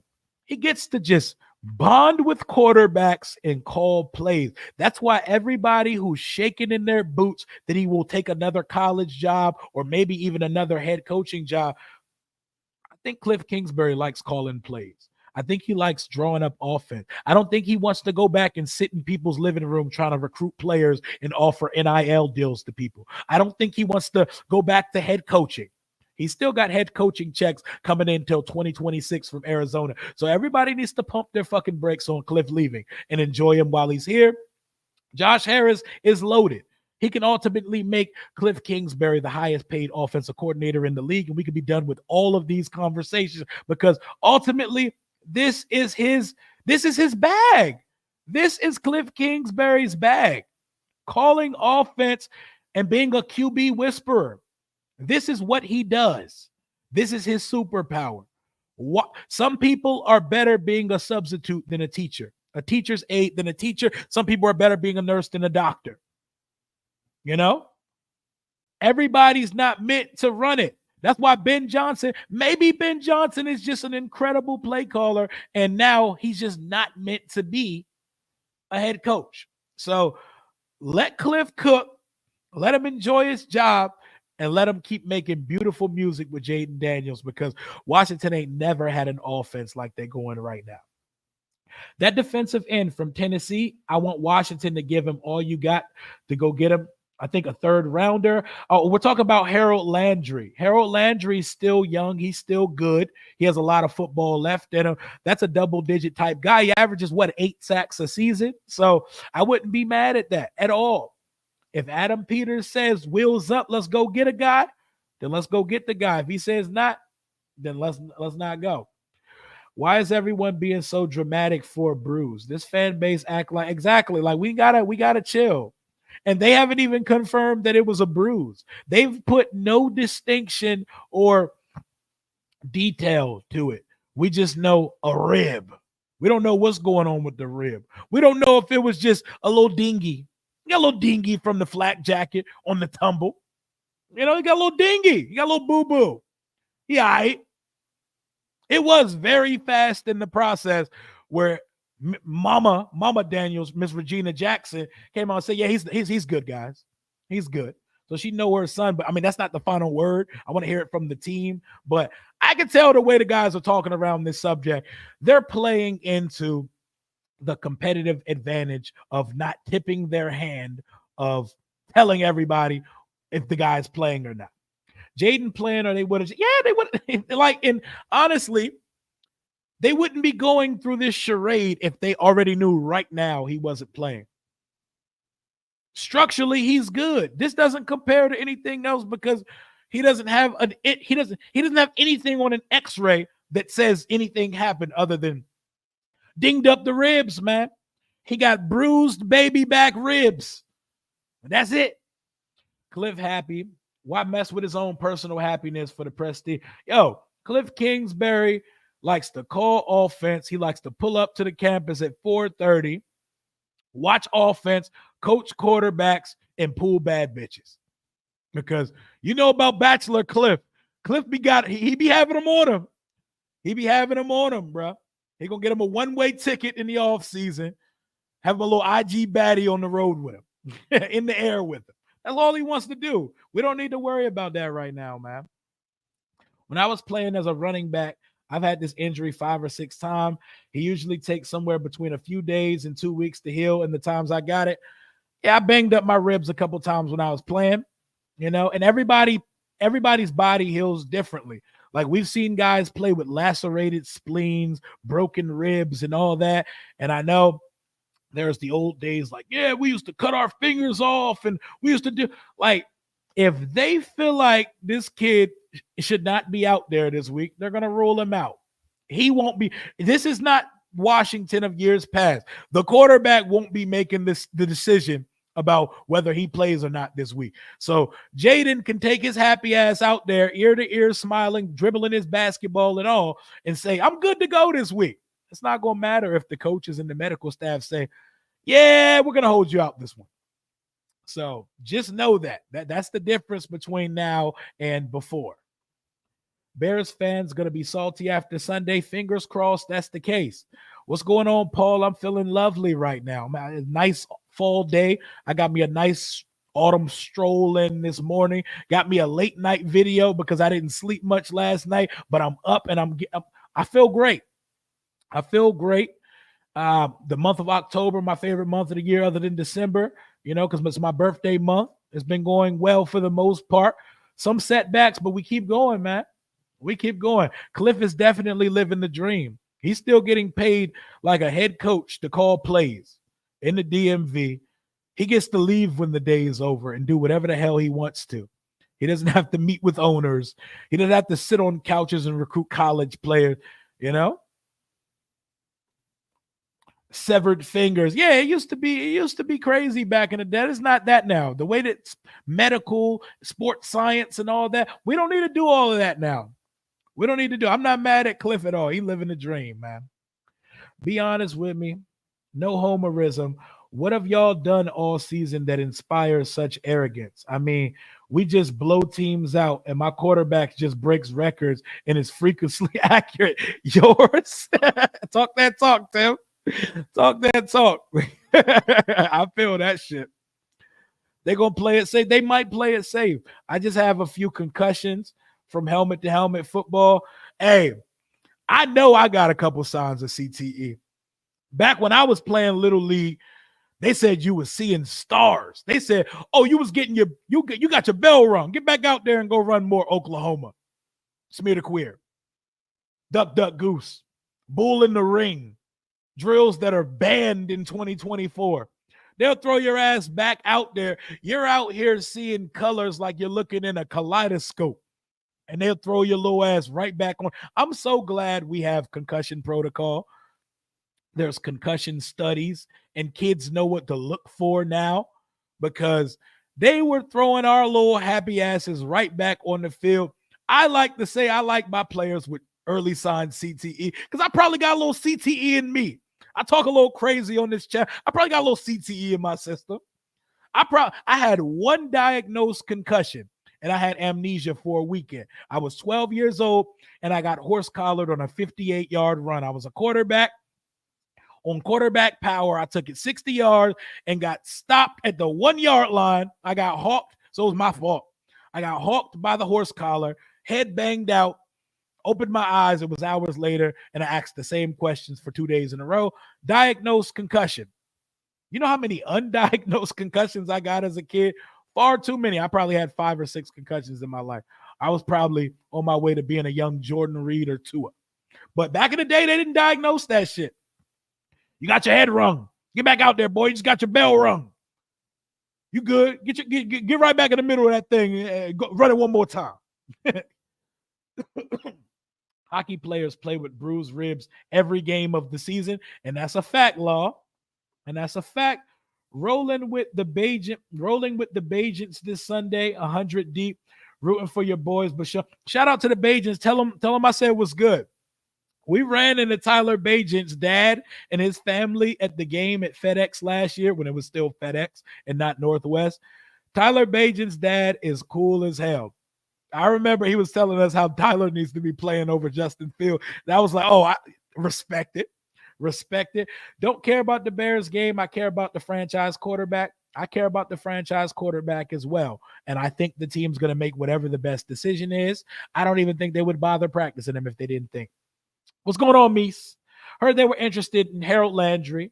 Dude got a big contract. Is he worth it? Yes, he's a really good edge rusher, and he's not old. And he's one of those guys that's going to give you 8 to 12 sacks a season. And we're already getting after the quarterback with what we have now, adding a Harold Landry to the roster.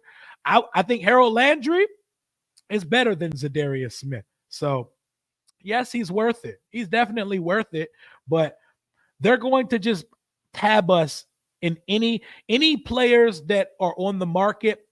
They see us as a potential buyer because we're hitting strides earlier than anticipated. So they're going to link our names with guys, even if we never made a phone call about them. So don't get too excited when you're here. We're linked to guys, but just know that Adam Peters is going to have us in the mix in all of these conversations.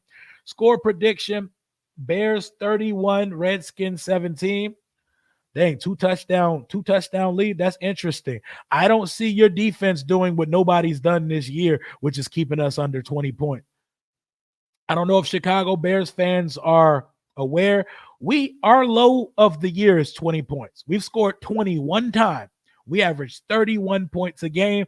We score on 57% of our drives. So good luck keeping us under 20 points, even without Marcus, even without Jayden Daniels. If you think about it, they have the same archetype, game plan. They both play. Yes, we have that's why when people, oh, no, it should be Driscoll, it should be Hartman. No, it shouldn't be. It should be the guy that has experience playing quarterback and that once upon a time won a Heisman Trophy and has a similar archetype as the guy we just drafted. They brought in Marcus Mariota for a very distinct reason. So I feel you. I don't think the Bears can stop our offense. They're going to have to show me, and I respect their defense. They're going to have to show me. They're not a blitz-heavy team. They get pressure off of base. Good luck with that versus this offensive line. They're going to have to show me because this offense does not play games. Just got here. What's the update? The update is that we're gonna attempt to practice Jayden tomorrow. Dan Quinn says you're gonna get an update about the quarterback tomorrow, but they're going to give him a go. They're going to give him a chance to practice, meaning he's probably going to be limited during a walkthrough. They're going to see how he's moving around. They're going to probably have him throw it around. They're going to get him loose and see how he's moving, because Dan Quinn says he doesn't want to put him out there unless he's fully turned up. Fully turned up. Jayden's going to play, Lawrence. I think so too. I would not sit his behind down anyway just to give him another week's rest. Oh, you would sit his behind down. Okay, my bad. That way he'll be so pissed off. He'll light the Giants up for like 4 touchdowns. Just to light a fire under him. You know, coaches do shit like that. Bill Belichick and Brady. Oh my God, there are so many stories about the shit Belichick would do just to piss Brady off, to get him hyped for Sunday. Belichick treated Brady like the ugly duckling adopted child through his whole career there. Like, Brady won all them rings, won MVPs, all that, etc. And Bill Belichick still talked to him like he was a fucking peasant. I knew Brady was so happy to go to Tampa, spread his wings, actually post on Instagram and have fun. He couldn't wait to actually live like a normal quarterback. That boy Belichick would be like, yeah, you won the fucking Super Bowl. So fucking what, Tom? So fucking what, Tom? Go back to work, goddammit. That touchdown wasn't even nice. Bill Belichick, that's a motherfucker right there, man. When 10 or 11 wins look like all that's needed to win the division, better to sit him this game and go again when he's closer to 100%. But the thing is, we don't know whether he's 100. We don't know what he is. We don't know what he feels like. The team will have a better distinction on that than we will. I'm going to send you a Caleb jersey to wear Monday morning. Shit, go ahead and send it. I don't mind having a Caleb Williams jersey. I'll put it in a frame or something. I like Caleb, and I want him to have a fantastic career. Go ahead and send me a Caleb jersey. I'll take it. Put that bitch in a frame or some shit for my eventual man cave. But, hey, my man, I hit you with the paid in full. Hey, man, bruised ribs heal every day, B. Dudes bruise ribs every day, B. He be all right. Exactly. Hit him with the Rico from Paid in Full. Hey man, niggas die every day, B. Eating this carry out and shit. People bruise ribs every day, B. I feel that. Watching our coordinators' press conferences hit way different. I know, because they're transparent. They're detailed. They answer questions. They don't play word soup gymnastics with the media. And I know we're in the honeymoon stages. The team hasn't yet hit adversity. So we're going to see if that's consistent even when shit is rocky. But you can tell the difference between EB, Scott Turner, and MAGA Jack when they went to the podium. One thing I'm worried for is the mass sell-off of tickets after the fans realize Jayden isn't going to play. We might see a huge Bears crowd. I think there's going to be a big Washington turnout, because regardless, when's the last time we saw a 5-2 team coming home? They have a chance to go to 6-2. You're going to see majority us, even if Marcus Mariota's Hawaiian ass is out there on Sunday. So I wouldn't worry too much about that. As a Bears fan, I feel good about this game. We'll see on Sunday. And you should. You should. Y'all have a better roster on paper than us. You're 4-2. We're 5-2. This is the first time I can remember in my lifetime that our two teams are good and have relevant quarterbacks on each side of the field. So, Rogelio, you should be confident. We should be confident. This game's a push. It could go either way.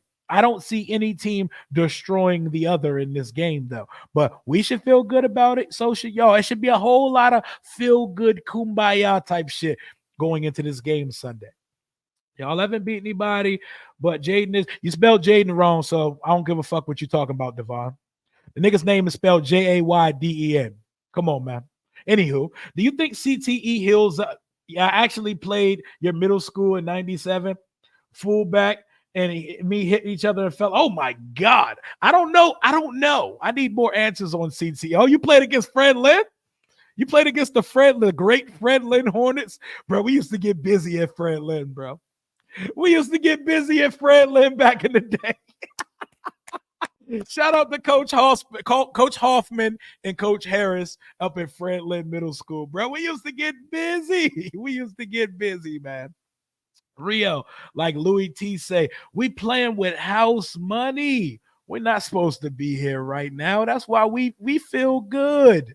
We feel good. We're back. We're energized. We're reinvigorated. We're rejuvenated. And we're spreading our wings. And we got a chance to get our sixth win. And I like our chances on Sunday. Them days were so different. Unless you was dead, you was playing and shit. They might pull you out the coffin back in the day. Them hard ass coaches, they may suit you up. They may suit up your skeleton. They may throw your fucking skeleton back on the field. Boy, you're not allowed to die on my damn football field, boy. You better get your dead ass out there and hit him. You better get your dead ass out there and hit him, boy. I remember my friend Lynn coach, Mr. Hoffman. He always said Washington. He'd be like, you guys are out there looking like Washington. You better stop moving like the Washington Redskins. Shout out to Fred Lynn, man. Shout out to Fred Lynn. You know what's funny? Bears fans said they beat a number one defense in the Titans who ranked 32nd in offense and used that as a measuring stick. Yeah, because some of these niggas just don't know ball, man. 38-3. Clear person that don't know ball. Everybody ignore Devon. He's one of these dummies that's faking passing charts and say, Jayden never throws to the, yeah, you know how we all got dummies in the family. Like everybody has an idiot cousin. Guys like that are the idiot cousin, bro. You let him say his dumb shit and you just let him, oh, bless his heart. And you move on with your day. You don't even go back and forth with those type of guys. I was left defensive end, hit a fullback in 97 for Fred Lynn, saw stars, and they said, oh, you got your bell rung. Bro, you know how many times that happened to me growing up? They'll put you right back in the drill. Bull in the ring, Oklahoma. Get up and run it. Run it. If I played today, I would get flagged every time. The way that you played defense, 2004 to 2008 was a different time. No such thing as house color in those days. I know. Hell yeah. Like, they used to tell us to put our helmet on, folks. Boy, you better put your helmet in there. Like, you're literally trying to kill me. You're trying to give me CTE. Put your helmet in there. Really, coach? Really? Now that I have the education that I know now, like, they were really trying to give us CTE as small children. I started playing when I was 6. I played from 6 to 18, so 12 years. So I definitely got some CTE going on under this hat. I probably had to. This shit is sad. That's why I put my son in football 1 year, saw that he wasn't built for it, was glad that he wasn't built for it because I was like, you know what? I don't want my son playing this shit, bro. I love this sport with my whole heart. Don't want my son playing it. Friday, with a game plan for the Bears. Jayden will try to practice tomorrow, read between the lines. I know. It looks like, yeah. It looks like, I mean? It looks like it. We're going to see when we get there, though. JD5 and team will win. I feel good about this one. Back to the day, you have a concussion. Rub a little dirt. You rub a little dirt. Rub a little dirt on you. Hey, old school football coaches are one of the most toxic people you're ever going to meet. No one's allowed to be hurt. Like, they didn't want to hear it. And to be perfectly honest, they didn't always have the best game plan. They thrived off just being unnecessary hard asses. Football felt like boot camp and shit. Went to the huddle. They were like, oh, you all right? I was like, yep. I'm talking about the concussion test. They put 3 fingers. How many fingers I got up? You guessed the wrong number. Nigga, you saw fingers. Get back on the field. 2 teams looking to prove they are back to relevance. Should be a good contest, probably a rematch. That's why I got it 23-21 us. I respected their defense enough to say that they will hold us to a touchdown less than we normally score. We average 31 points a game. I'll give us 23. I think 23-21. They have a 21-20 lead. Washington goes down. Jayden or Marcus leads us down the field, and Austin Seibert, who's having a Mark Mosley type season, is going to win the game for it. 23-21. I respect the Bears too much to predict a blowout, and I respect Caleb Williams too much to think that we're just going to treat them like we did the Browns or the Cardinals or the Panthers, you know? So it's gonna be a good showing. Where is this one read quarterback shit? It's coming from Bamas that don't watch. It's coming from Bamas that didn't know that Rookie of the Year was a fan voted award, so they got their little manginas hurt because their dumbass fan base hasn't voted for their quarterback. It's those guys. Don't mind them though. Don't mind them. They just out, they're screaming from outside the club. Playing street football as a kid and tackle with no pads on and grass is different. Bro, we used to run tackle ball in the middle of the street. Like, parents, y'all really, like, I used to be like, Ma, you really was cool with me playing football in the street, just bone to bone, knees to pavement. Like, yo, different time, man. Different time, but a better time. Better times than we used to have. We used to have a ball, man. We're going to see Parsons to DC. While I love that dream, Dallas is going to have to find a way to sign him because Micah Parsons is too good to be dealt or to hit unrestricted free agency. I'm not scared about this when they're both familiar with it, and Marcus will play slower, but still think we can win with him. I think we can win with him as well. I played in the WCAC. My coach would be like, "Are you hurt or injured?" Yep, that's their favorite. That's the toxic coach's favorite line. Boy, you injured or hurt. Boy, you hurt or injured. It was pretty much the same in college. They didn't care. If you could walk, you could play. Shit, if you was in a wheelchair, they're like, fuck, you could do something. That's what the Bears are going to need after we beat the Bears concussion protocol. We would welcome him. Yep, and I'm sure he would not mind going a reunion with Dan Quinn, but that's pipe dream territory. That's pipe dream territory. My boy Rio needs a radio show. It would be nice. Satellite radio preferred because I like to talk my shit, even though I could polish it up and not cuss if I want to because I understand decorum. I'm going to be on a radio show tomorrow in Norfolk. I'm going to be on one of them Norfolk radio stations in the morning. I'll post that on the community page. But until I don't have a radio show, this is my radio show. I hit live. Y'all pull up in the chat and we can do this. This is the afternoon drive with Rio. It's lunch break season. We've been going for an hour and 51 minutes. No hiccups, no commercial break. Shit, they don't even do this on the radio. They stop, they take breaks, they look at data off of a computer screen, and they have notes ready to go. We're doing this shit off the top of the dome, baby. You know, but respect to them now. Respect to them. Having a good time with y'all on this Thursday, man. That's what the Bears are going to need after. Hell yeah. I would love to. What up, Sven? What's up, Rambler, man? I hope you're doing well. I hope you're doing well as well. So I have a question to you, Sven. You've told me, and I know that there is a very deep edge rushing class in 2025.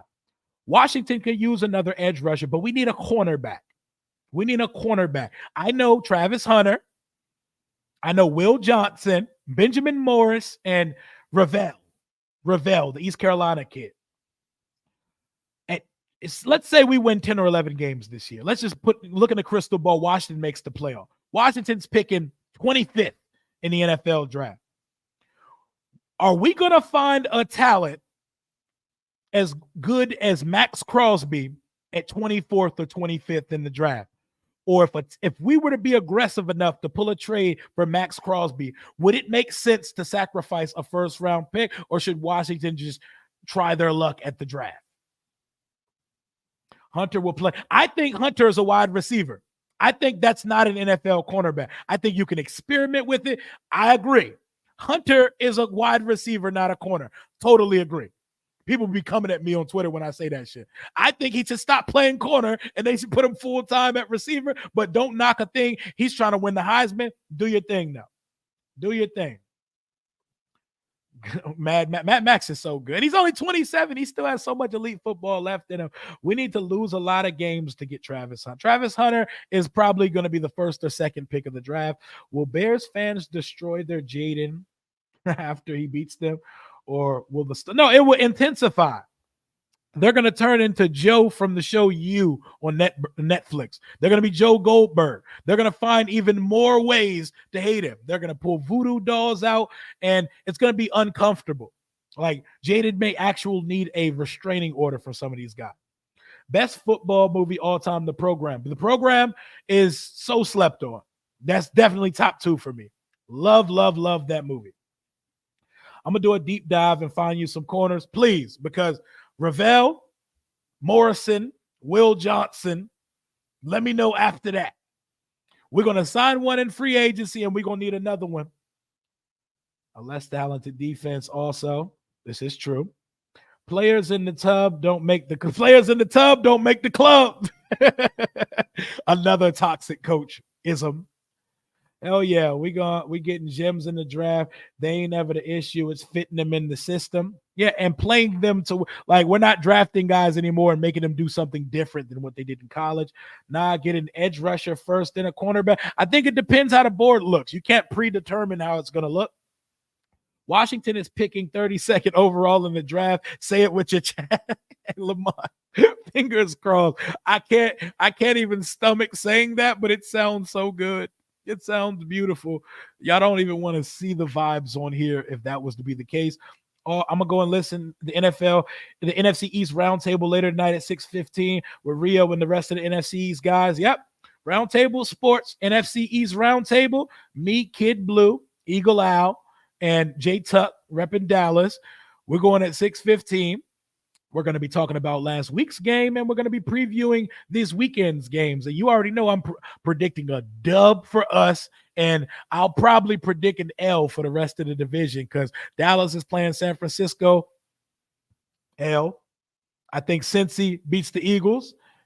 L. And I think Pittsburgh beats the Giants. So how about Washington adding on to their lead of the division if they get a dub versus Chicago this week while the rest of the division takes an L? Would be a phenomenal day. Football in the street. Nah, bro, we was wilding, bro.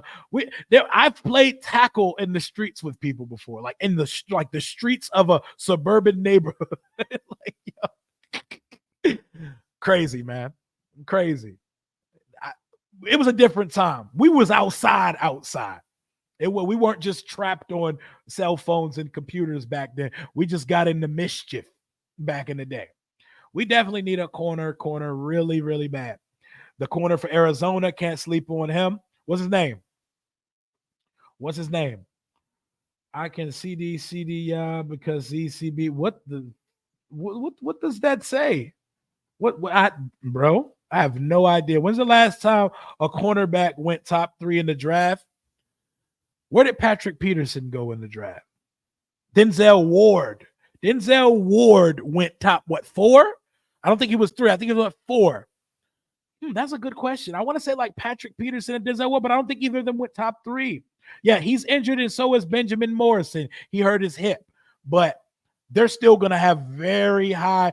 If they're hurt now, they should be good by the time training camp gets here. So Travis might be one of the only cornerbacks in league history to get drafted top 3.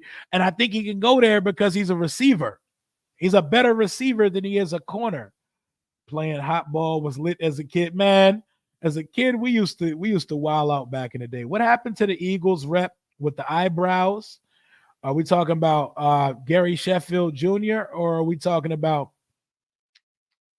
Philly Mike? Because I don't know what's going on in Philly, but them guys weren't able to make the schedule.